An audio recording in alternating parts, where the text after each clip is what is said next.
naging grand ka, naging BGS ka, naging MI ka, tinanggap mo ang tungkulin sa kapatiran, hindi mo inaral ang batas.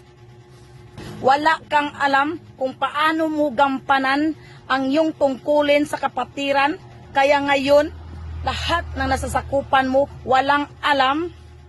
Mas mabuting dito sa social media para maunawaan ng lahat. Huwag kang magalit, Brad. Long live sa iyo.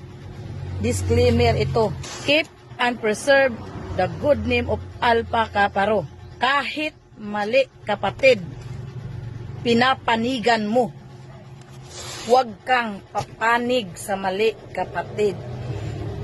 Kaya ngayon, kapatid, ang dami ng nagbibinta sa online, ang dami ng nagbibinta sa market, sinusuot ng mga tao na walang kaalam-alam kung paano gamitin ang flat shirt natin.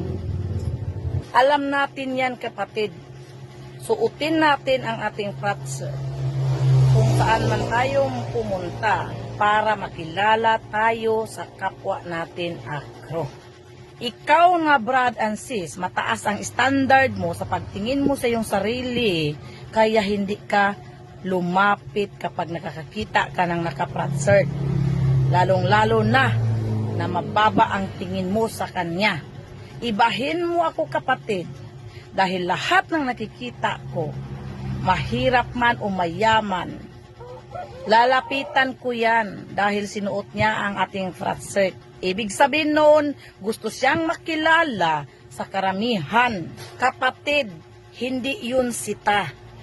Respeto yun. Bakit mo sinuot ang flat shirt natin na ayaw ka palang makilala sa kapwa mo akro?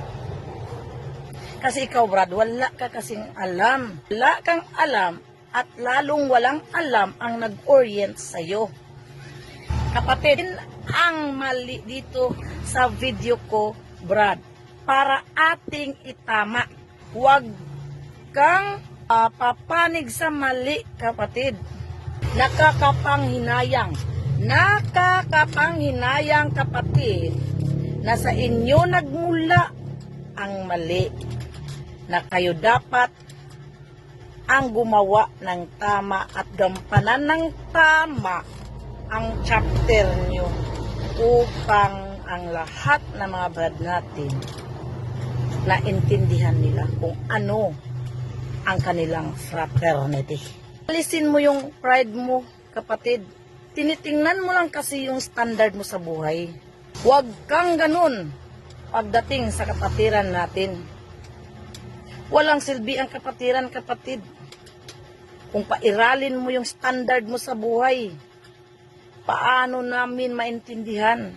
Paano maintindihan ng iba nating mga brad and sis na kayo mismo ay mataas ang standard at pagtingin nyo sa sarili? Long live sa iyo, brad.